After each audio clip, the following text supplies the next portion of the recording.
Seigneur, on va partager ce matin la parole de Dieu avec ce titre « Quelques prédicateurs et leur sujet de prédication ». Qu'est-ce qu'ils ont prêché eux-mêmes au travers de leur vie, au travers de ce que le Seigneur leur a donné, au travers de certaines révélations. Et on sait que, en fait, pour le mot prédication, le mot c'est kéria. Kéria, ou en grec kérugma, qui désigne une publication. Publier un message. Pour les plus anciennes parmi nous, ça existait avant, dans les villages, où quelqu'un venait publier donc les annonces, les nouvelles par rapport les arrêtés municipaux. Et à l'époque, c'était comme ça que ça se faisait. Alors moi, j'ai évidemment pas connu, trop jeune pour ça, cette façon de faire. Mais voilà, on a entendu parler. Et ça désigne, donc la prédication, qui désigne une publication, publier quelque chose. Ça a aussi attrait à une criée. On dit les choses, on publie les choses, mais comme une criée. Alors moi, quand je pense au mot crier, de suite, ça me fait penser à certains étals, comme ça, dans les marchés, où il y a les vendeuses de poissons qui sont en train de crier que son poisson est frais. Et que s'ils veulent du poisson bien frais, il faut qu'ils viennent dans leur étal. Et souvent, on trouve ça dans les marchés. Et donc, crier. Quand on crie, c'est qu'il y a aussi un appel qui est pressant. C'est l'acte aussi d'un héros publiant un message. Nous avons un message pour ce monde. Dans notre prédication, vous savez que la prédication, ce n'est pas que monter sur l'estrade. Ça, c'est le Seigneur, lui, qui appelle donc des hommes à venir sur l'estrade pour pouvoir le prêcher, mais on peut prêcher par notre comportement, Amen. Par notre vie. Comment on se comporte dans la société, comment on se comporte dans la vie de tous les jours. Et ça, c'est quelque chose de tellement important. Vous savez que, en fait, plusieurs personnes n'auront jamais l'occasion de lire la Bible. Mais ils auront l'occasion de lire la Bible au travers de nos vies. Parce que si on applique la parole de Dieu, eh bien, au travers de nos vies, ça va être des versets. C'est quelque chose qui aura été imprimé au fond de notre cœur. Alléluia. Donc, dans cette prédication, il y a eu des hommes, et merci Seigneur, que Dieu il a suscité dans le cœur des hommes un appel à pouvoir crier, à pouvoir annoncer et à publier certains messages qui étaient tellement fondamentaux, tous ces messages-là. Et on va voir ensemble quelques personnages, c'est pour ça que vous voyez, c'est un peu flou, mais c'est quelques personnages. Alors j'aurais pu, la liste n'est pas exhaustive, mais j'aurais pu en mettre comme ça plusieurs, mais vous allez voir, et on va voir ensemble que ces prédicateurs, ils avaient reçu quelque chose à part.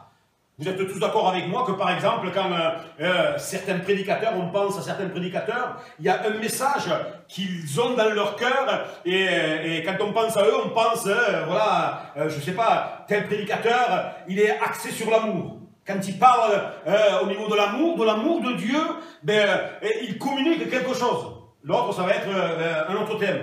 Et on va voir ensemble ce matin quelques prédicateurs et leur sujet donc de prédication. Est-ce que vous êtes d'accord? Oui. Ah, merci. Voilà, si vous avez dit non, j'aurais été vraiment embêté. Vraiment. Mais voilà, vous avez soif de la parole de Dieu et je crois que ce matin, le Seigneur a une parole pour chacun et chacune d'entre nous. Le premier homme qui va prêcher, c'est Enoch. Enoch, vous connaissez Enoch? Voilà, Enoch, lui, il va prêcher le jugement. Alors, dès qu'on entend le mot jugement, ça va un peu venir nous chercher et venir chercher certaines choses en nous. Parce que on a dans nos cœurs et puis dans notre mentalité, Dieu est amour. Et c'est une réalité. Dieu est amour. Mais on a du mal à imaginer qu'à un moment donné, la grâce va s'arrêter. Et qu'il va y avoir un jugement. Et ça va être le jugement de Dieu. Et oui, quand on voit toutes ces merveilles que le Seigneur a créées dans ce monde, et quand nous voyons toutes ces choses, c'est appelé à disparaître. Et oui, c'est appelé à être détruit parce qu'il va y avoir le jugement de Dieu. Et tout ça a une cause, c'est le péché. Donc Enoch, c'est un homme qui a vécu 365 ans, pas mal. 365 ans et il a vécu. Et donc son nom, Enoch, veut dire dédié, consacré. Et que on puisse être appelé, voilà, des consacrés pour le Seigneur, dédié à une cause, la cause de Christ. Donc Enoch, il a été, son nom veut dire dédié, consacré. Il a vécu 365 ans et il nous est dit dans le livre de la Genèse que en fait cet homme, il a marché avec Dieu pendant 300 ans. Pas mal. Il a vécu 365 ans. Il a marché avec Dieu 300 ans. Quelle fidélité à Dieu. D'ailleurs, cet homme-là, il a été enlevé. Dieu ne lui a pas permis de voir la mort, mais dans le sens, peut-être qu'il y aurait tellement de choses à dire sur est-ce qu'on peut ne pas mourir? Est-ce qu'on peut être enlevé comme ça? Alors c'est un sujet qui est un peu épineux, mais en tout cas, Dieu ne lui a pas permis de voir la mort, il a été enlevé. Il n'y a que 2 personnes à qui c'est arrivé. À Enoch et le second Élie. Eh oui, Élie, qui a été enlevé. Alors, il a marché pendant 300 ans avec Dieu. C'est le fils aîné de Caïn, fils de Jéred, et c'était le père de Mathusalem. Mathusalem, c'est l'homme qui a vécu le plus âgé sur terre. Est-ce que vous savez son âge, Mathusalem? 969 ans. Ça me fait, hein? 900, vous avez de la marge. Ce matin, nous avons tous de la marge. 969 ans. Mathusalem. D'ailleurs, on dit, il y a une expression qui dit vieux comme Mathusalem. Et donc, cet homme, il a marché 365 ans. Et puis, dans certains passages de la parole de Dieu, on voit certains traits de caractère de cet homme, Enoch, qui vont nous encourager. Alors, on ne va pas les lire, mais par exemple, dans Genèse, vous allez voir, dans Genèse 5 et le verset 21, que c'était un homme qui était juste. Il était revêtu de la justice de Dieu. Dans Hébreux 11.5, c'était un homme de foi. Il a besoin de foi, de confiance avec le Seigneur. Enoch, c'était un homme, c'était aussi un prophète qui parlait de la part de Dieu. Mais nous voulons revenir à ce que Enoch prêchait. Il prêchait le jugement. Et ça, on le trouve dans le livre de Jude. Livre de Jude, versets 14 et 15. Il faut savoir qu'il n'y a qu'un seul chapitre dans cet épître, où il nous est dit ceci.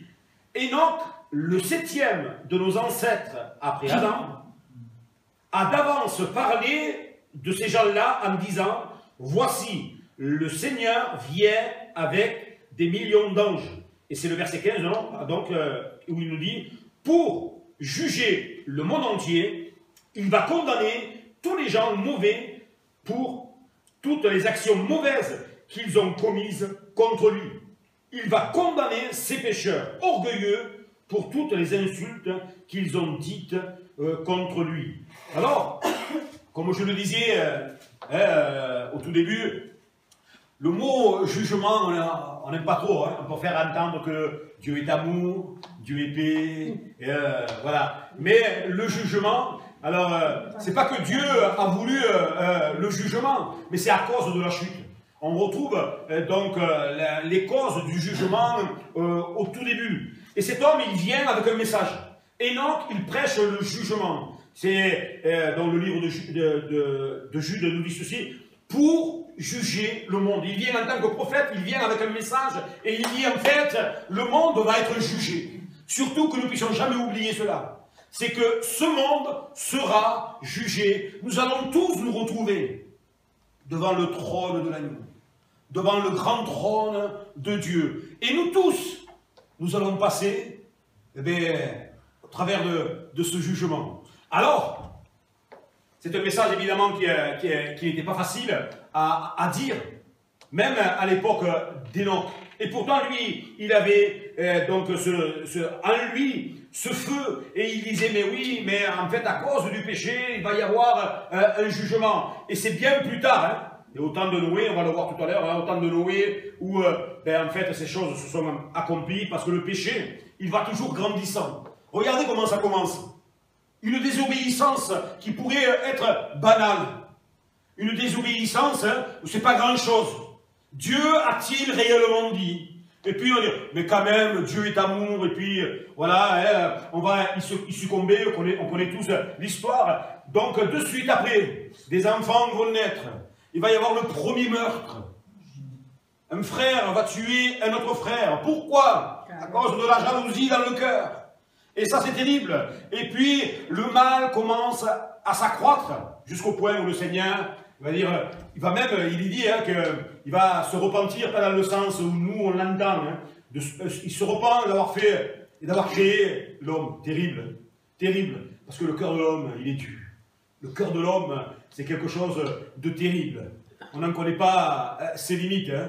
On croit qu'on n'est pas capable de certaines choses, et puis on s'aperçoit qu'avec le temps, on les fait, hein, évidemment, avant de connaître le Seigneur. Moi, à un moment donné, j'ai dit, jamais je pourrais faire ces choses-là. Et puis, quelques temps après, faire ces choses-là, et prendre ça comme une banalité, une normalité. Dans l'Ancien Testament, il nous est parlé, évidemment, de jugement. Hein. Et dans l'Ancien Testament, quand vous lisez, vous allez voir que, finalement, le jugement, quand il était prononcé, régulièrement, il était instantané. Ça s'accomplissait assez vite. Il y a, dans le livre d'Amos, je vous donne juste comme ça pour ceux qui notent, ceux qui auront l'occasion d'écouter et de voir sur Internet, dans le livre d'Amos, au chapitre 5, verset 18, c'est une perspective d'épouvante.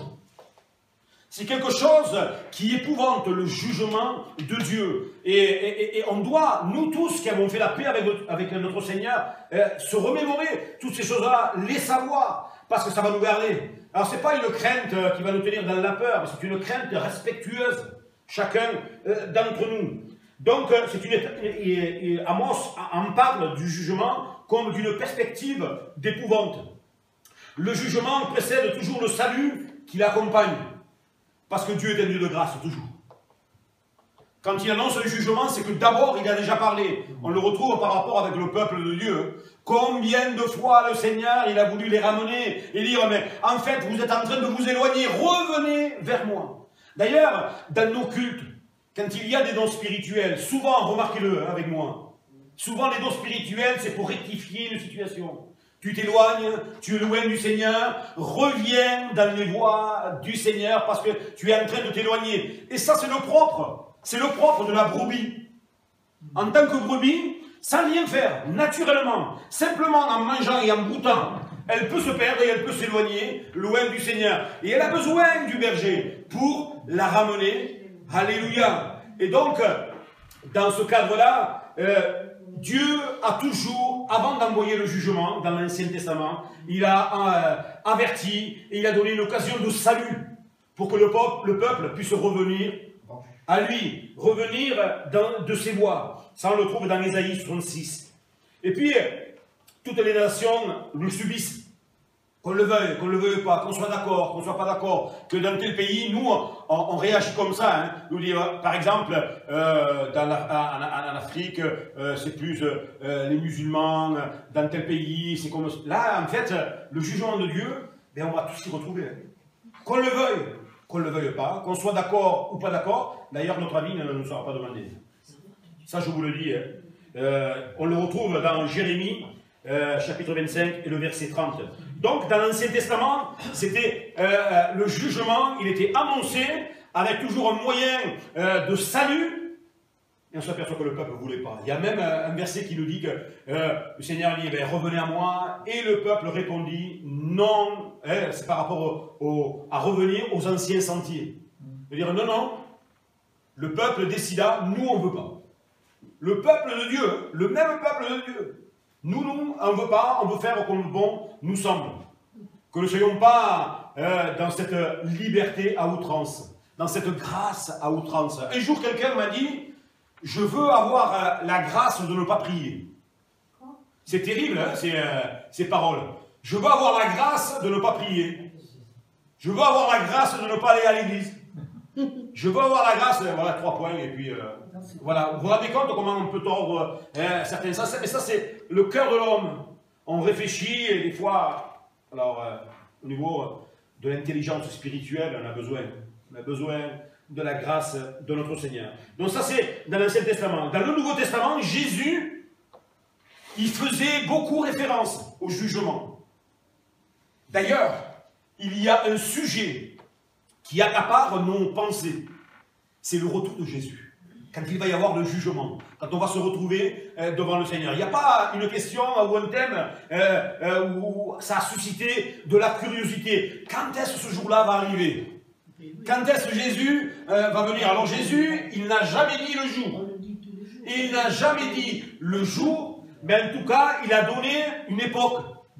Quand les gens diront paix, sûreté, quand certaines choses vont se passer, ils seront égoïstes, quand on passera qu'à nous, quand on vous dira que Jésus est ici ou il est là-bas, et ces choses-là, elles arrivent quand il y aura des tremblements de terre, quand il y aura certains événements, il dit mais en fait, relevez votre tête parce que votre délivrance, elle arrive. Vous ne trouvez pas curieux que le mot délivrance est employé? Eh oui, parce que ça va être une délivrance, et on va le voir tout à l'heure, par rapport à quelqu'un qui a prêché un thème,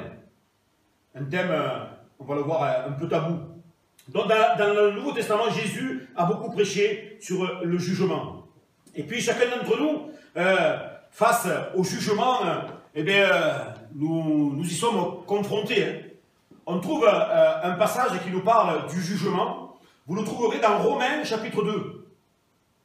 L'épître de Paul aux Romains, chapitre 2, nous parle du jugement. Je veux vous en lire quelques versets, je ne l'ai pas mis, comme ça vous permettra d'écouter, puis pour les prochaines fois, amener la Bible, toujours venir équipé avec la Bible. Juste quelques versets. Romains, chapitre 2, verset 1er. Ô homme, qui que tu sois, toi, qui juges, tu es donc inexcusable, car en jugeant les autres, tu te condamnes toi-même. Puisque toi qui juges, tu fais les mêmes choses. Nous savons en effet que le jugement de Dieu contre ceux qui commettent de telles choses est selon la vérité. Et penses-tu aux hommes qui jugent ceux qui commettent de telles choses et qui les fait, que tu échapperas au jugement de Dieu? On va s'arrêter là. Souvent, on pense dans l'idée générale du cœur de l'homme, dans les pensées, c'est-à-dire Dieu est amour, on pourra s'arranger avec lui. On va se retrouver devant lui, on pourra s'arranger. Vous ne le trouverez jamais dans la Bible. On ne s'arrangera plus quand on sera devant lui. Au contraire, on va tomber sur nos genoux. Trop tard. Fini, trop tard. C'est déjà ici-bas. Alors, pour nous, il y a quand même une espérance. Pour nous tous qui avons donné notre cœur au Seigneur. Si vous ne l'avez pas fait, surlignez dans votre Bible Romains chapitre 8 et le verset 1er. Regardez ce qu'il nous est dit. Car il n'y a plus de condamnation pour ceux qui sont en Jésus-Christ. Souvent, on aurait tendance à s'arrêter à la première partie du verset. Il n'y a plus de condamnation. Alors ça réjouit nos cœurs. Moi, je ne sais pas vous, hein, moi je dis Alléluia, hein, je suis plus condamné, la dette, elle a été payée. Mais en fait, ce n'est pas tous. Pour tous ceux qui sont en Jésus-Christ et pas en une dénomination, pas en appartenant à une église, pas en appartenant à un certain mouvement, mais en Jésus-Christ. Alléluia. Alors, c'est pour ça qu'on doit se lever haut et fort, prier de tout notre cœur contre ces religions qui égarent les hommes. Alors évidemment, on n'est pas là pour faire la guerre de religion, ça a déjà été fait, ça a été une catastrophe. Et ce n'est pas ce que Dieu veut, ce n'est pas les guerres des religions, mais on doit combattre dans les lieux célestes pour que les gens soient éclairés, qu'eux-mêmes, ils ne puissent pas avoir cette conscience cautérisée, mais qu'ils aient la réflexion, et de se dire, cette question essentielle que Dieu a mis dans chaque être humain, est-ce qu'il y a une vie après la mort? Est-ce que Dieu existe? La pensée de l'éternité, Dieu l'a mise dans chaque cœur, même le plus athée de tous les athées. Dieu lui a mis cette pensée. Alors évidemment, à l'extérieur, on dit, mais il n'y a pas de Dieu, c'est pas vrai. Et quand ils se retrouvent seuls, eh bien, ils ont déjà réfléchi à cette question-là. Mais en tout cas, pour nous tous qui sommes en Jésus-Christ, ça va être une délivrance. Alléluia. Il n'y a plus de condamnation pour ceux qui sont en Jésus-Christ. C'est pour ça que tout à l'heure, je disais, et moi je m'émerveille tous les jours, et particulièrement le dimanche matin où nous sommes là pour rendre un culte à Dieu. N'oublions jamais, hein, nous souvent dans notre langage, on a eu un bon culte ce matin, hein, faux. Hein. On ne se rend pas un culte. C'est une façon de parler, je comprends. Mais des fois, il faut qu'on rectifie notre façon de parler. On a rendu un bon culte à Dieu ce matin, c'est ça en fait. Et donc, il n'y a plus de condamnation pour que ceux qui sont en Jésus-Christ. Et le dimanche matin, on glorifie le Seigneur. Alléluia. Et puis, louer le Seigneur, vous savez ce que c'est? C'est dire tout ce qu'il fait. Tout ce qu'il a fait pour chacun d'entre nous. Et évidemment, quand on pense à ce que Dieu a fait pour nous, mais déjà, il a donné son Fils, son unique. Il l'a donné pour chacun d'entre nous. Je ne sais pas si on réalise vraiment le privilège. Moi, ça me donne envie de sauter, de glorifier le Seigneur et de dire, Seigneur, quand je pense ce qu'était ma vie, avant que je puisse avoir l'occasion d'avoir fait quelque chose de bien, déjà tu m'aimais. Il nous aimait déjà avant la fondation du monde. Moi, je suis émerveillé. Si un jour ça ne va pas, et comme ça arrive régulièrement, si ça ne va pas, lisez Éphésiens, le chapitre 1er, à partir du verset 4, où il nous est dit que le Seigneur, il nous a élus avant la fondation du monde. Alléluia. Et moi, quand je réalise, arrêtons-nous, hein, c'est ça, méditer la parole. C'est un verset même qu'on connaît, on serait capable de le réciter, mais de s'arrêter d'y réfléchir, d'imaginer, et de se dire, mais en fait, avant que je naisse, quand le monde a été créé, Dieu déjà pensait à moi. Et quand on le réalise au plus profond, ça ne peut pas nous laisser impassibles, et évidemment, ça nous pousse à la louange et à adorer le Seigneur. Amen. Quand on réalise ces choses-là, on n'a pas besoin, hein, on n'a pas besoin de pousser. On n'a pas besoin de s'attendre les uns et les autres pour louer. C'est ensemble qu'on loue le Seigneur. Amen. Et nous prions de tout notre cœur pour que, je le dis régulièrement, il y ait de la spontanéité dans nos cœurs. Que le matin, dès que je me lève, je puisse dire, Seigneur, merci pour la journée que tu as faite. Je te glorifie. Je veux élever ton nom, t'adorer. Alléluia. Amen. Donc, voilà ce que fait par rapport à Enoch qui a prêché le jugement. Noé, lui, il a prêché la justice. Jugement et puis la justice. Il faut savoir une chose, c'est que Dieu est juste. Il y a l'équité. Il ne fait pas des choses injustes. Quand nous subissons des choses injustes dans nos vies, c'est la conséquence toujours du péché. Mais Dieu, lui, il n'est pas injuste. Hébreux 11:7 nous dit ceci, Noé a cru en Dieu. Dieu lui a annoncé des événements qu'on ne voyait pas encore. Alors Noé a pris la parole de Dieu au sérieux. Que j'aime cette parole. Dieu, alors c'est la version parole de vie hein, qu'on est en train de lire là. Alors Noé a pris la parole de Dieu au sérieux. Il a construit un bateau pour sauver sa famille. En faisant cela, il a condamné le monde et à cause de sa foi, Dieu a reconnu que cet homme, c'était un homme juste. Rien qu'avec ce verset d'Hébreux 11:7, il y aurait tellement de choses à dire. D'ailleurs, Noé, un peu plus loin, dans les Hébreux, il est appelé le prédicateur de la justice. Et oui, hein, parce que Dieu, il est juste. Il a cru. Regardez le verset, ce qu'il nous dit. D'abord, il y a cette notion de croire. Pas croire à un Dieu abstrait, lointain, froid, distant, mais un Dieu qui est proche de nous. Il s'est approché de nous. Et merci Seigneur, hein, parce qu'on n'avait aucun moyen, nous, de nous approcher de lui. Aucun moyen. Le péché nous séparait de Dieu. Pour l'éternité. Il a pourvu. Parce que c'est un Dieu qui pourvoit. Il a pourvu pour notre salut. Et ça, c'est quelque chose de merveilleux. Noé a cru. Et Dieu lui a annoncé des événements qu'on ne voyait pas encore. C'est ça la foi. La foi, c'est pas, nous on a besoin, on est rationnel, nous on aime bien marcher sur quelque chose de dur. Hein? Là, si je marche, là, je suis rassuré. Mais la foi, c'est pas ça. Hein? La foi, c'est, voilà, je mets un pied dans le vide, alors je vais pas y aller, hein, parce que là, je sais que ça va être compliqué.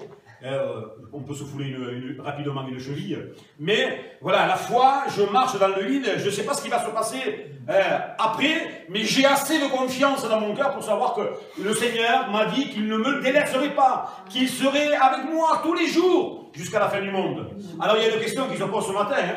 Est-ce que la fin du monde est déjà arrivée? Non. Alors ne doutez jamais. Et on a souvent, quand on parle avec les gens, j'ai l'impression que Dieu m'a abandonné. Moi, je réponds toujours, oui, mais c'est une impression. Parce que Dieu n'abandonne jamais personne. Ça serait se renier lui-même. Et Dieu n'est pas un homme pour revenir sur sa parole. Hein. S'il dit qu'il serait avec nous, il sera avec nous. Alléluia. Et nous, ce qu'on a à mettre en place, c'est la foi. Cette confiance dans les choses qu'on ne voit pas. D'ailleurs, il y a cette définition hein, qui est donnée hein, dans le livre des Hébreux, l'Épître aux Hébreux. Alors Noé prit la parole de Dieu au sérieux, comme nous ce matin. Alors il n'y a pas d'amen, mais voilà.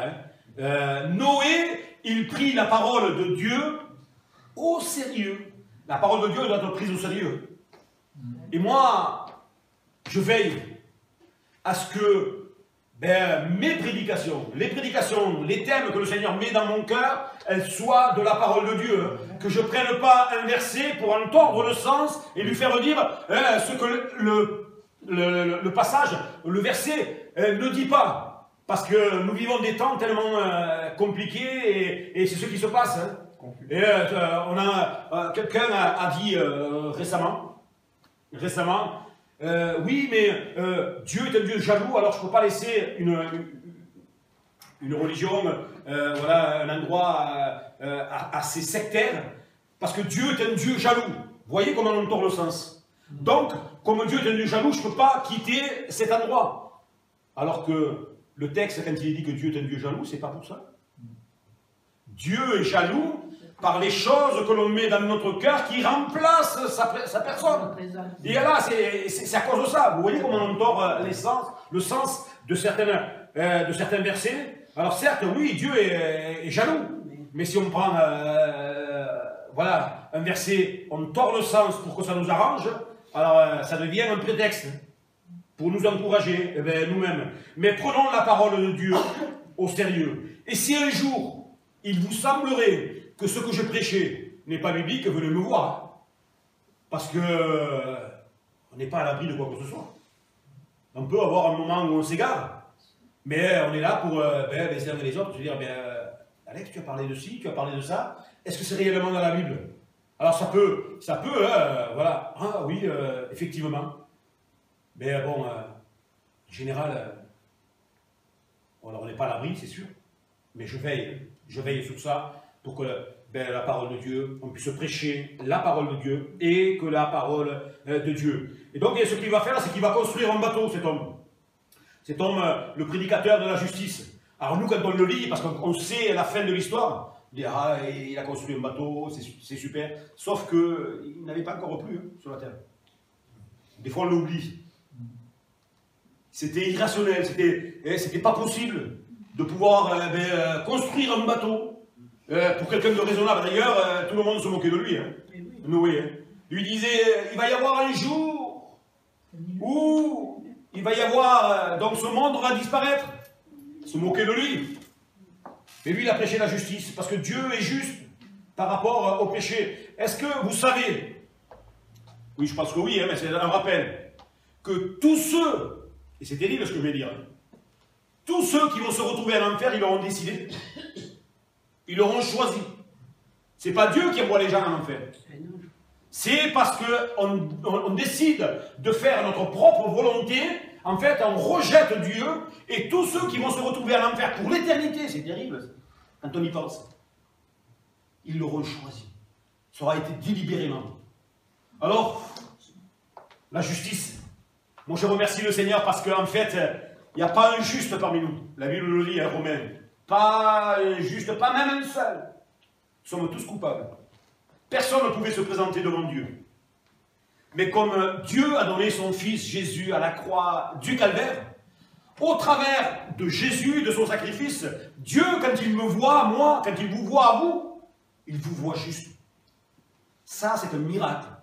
Il vous voit juste, vous savez comment? Comme Jésus. Et oui, parce que c'est au travers de Jésus qu'il nous regarde maintenant. Il ne nous regarde plus, voilà, comme des simples hommes sur la terre. Mais il nous regarde au travers de Jésus, au travers du sacrifice de Jésus. Et c'est pour ça que notre message, finalement, il n'y en a pas 50, il n'y en a qu'un. Notre message, c'est prêcher Christ.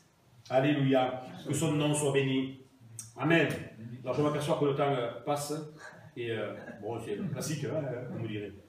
Et oui, c'est ça la parole de Dieu. Noé, juste je vous laisse, par rapport à la justice, je vous laisse un verset que vous connaissez tous. Matthieu 6, 33. Alors peut-être comment ça vous dit rien, mais si je vous dis, cherchez, premièrement, le royaume. Et souvent on oublie, vous avez vu, on a tous oublié. Tout à fait. Et sa justice, si on cherche premièrement le royaume de Dieu et la justice du royaume de Dieu, alors toutes les choses nous seront données par-dessus tout. Amen. Nathan, vous connaissez le prophète Nathan? Non, vous ne connaissez pas? C'est celui qui est allé reprendre le roi. Il faut en avoir du courage. Hein. Il faut être un homme de Dieu. Hein. Il reçoit une parole de Dieu. Des fois, c'est pas si évident. On reçoit une parole, on doit reprendre. Alors si on reprend, voilà, ça peut arriver, hein, on reprend. Des fois, par rapport à certaines personnes, on n'a pas de problème de reprendre. Par rapport à certaines autres, on aura un peu plus de difficulté hein, de reprendre. Mais lui, il voit que le roi, en fait, il est dans l'erreur. Dieu lui révèle. Puis, moi, je suis toujours émerveillé. Hein, quand je vois comment le Seigneur met dans son cœur, comment il va lui parler au roi David. Vous connaissez tous l'histoire. Hein. Et donc, lui, Nathan, il ne va pas prêcher, il ne va pas lui dire tu es le roi, tu as écrit des psaumes, tu as fait ceci, tu as fait cela, tu es un guerrier de l'Éternel. Il va lui dire, mais tu sais, voilà, un homme, il avait une seule brebis, un autre en avait plusieurs, et celui qui en avait plusieurs va prendre la brebis de celui, sa seule brebis. Alors, comment on l'aurait fait nous, hein, tant qu'on n'était pas découvert?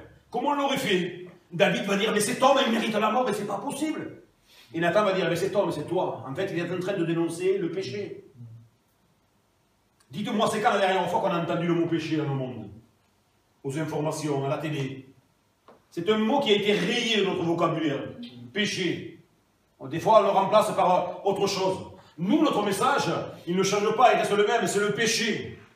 Le péché, on doit prêcher que la nature de l'homme, elle est pécheresse et que l'homme a besoin d'un sauveur. L'homme a besoin que sa transgression, elle soit remise. Nous sommes dans l'incapacité, nous-mêmes, de pouvoir payer quoi que ce soit. Et c'est là où la religion fait des ravages terribles en disant, si tu t'améliores, alors le Seigneur pourra faire quelque chose pour toi. C'est faux. Ce n'est pas vrai. Nous sommes incapables de faire quoi que ce soit. Mais Dieu a pourvu, comme je le disais tout à l'heure. Le péché, c'est un mot souvent mal compris. Un mot souvent banalisé ou moqué. Je le disais jeudi. Souvent, on s'excuse, nous. Moi, ça m'est arrivé au début de ma conversion. Par exemple, je disais, mais c'est pas possible. Avec ma fougue, je venais d'être touché par le Seigneur. Avec ma fougue, quand je voyais une certaine situation, je disais, mais c'est pas normal, je dénonçais. Et puis, quelque temps après, j'ai été surpris à faire la même chose. Mais moi, je m'excusais. Oui, mais c'est parce que, jusqu'au jour où j'ai compris que c'était grave. Alors, ça ne veut pas dire que ça ne nous arrivera jamais, hein. Mais régulièrement que cela nous reprenne. Parce que le péché, il a une tendance, c'est d'endurcir notre cœur. Il endurcit notre cœur, puis on fait comme si les choses étaient normales. Un petit mensonge par-ci par-là, c'est rien, c'est pas grand-chose. Sans la sanctification. Tout à fait. Sans la sanctification, personne ne verra Dieu. Eh oui. Mais un petit mensonge par-ci, par-là, quelque chose qui nous échappe. Je le disais jeudi, souvent, ça nous arrive comme ça. Quand on est pris au dépourvu, comme ça, face à une situation, remarquez-le spontanément, il y a un mensonge qui va venir. Parce que c'est là, au fond de nous, hein, et que le Seigneur nous aide à vraiment, même à réaliser qu'un chrétien ne doit pas mentir. Chrétien, c'est quelqu'un de droit. Des fois même, ça va nous coûter. C'est plus facile de dire un mensonge dans certaines situations que de dire la vérité. Mais le Seigneur nous demande d'être juste et d'être intransigeant comme Dieu l'a été. Parce que Dieu est intransigeant face au péché. Hein. Nous, on est dans la période là, où il y a du mélange. Dieu ne peut pas tolérer le péché. Il est tellement pur et tellement saint. Le péché ne peut pas pénétrer dans sa présence. Alors ça lui a coûté. Mais les frères et sœurs, ne banalisons pas le péché. Le péché reste le péché. Et régulièrement, venons devant le Seigneur. Laissons-nous reprendre par le Saint-Esprit. Parce que si on fait des choses, et on dit des choses, par exemple, et qui est péché, si ça ne nous reprend pas, ça veut dire qu'il y a quelque chose qui est mort en nous. Hein. Comme on disait jeudi, quelque chose qui est sec en nous. Donc laissons-nous reprendre. Parce que le Seigneur, il ne nous reprend pas juste pour son bon plaisir. Hein. Il nous reprend parce qu'il nous aime. Et il veut le meilleur pour chacun d'entre nous. Alors, ce péché, laissons-nous reprendre par ce péché. Vous savez que le péché, il nous enveloppe facilement. Hébreux 11, je ne l'ai pas mis, mais juste pour vous donner les références, Hébreux 12, pardon, de versets 1 à 3. Cette grande foule de témoins nous entoure.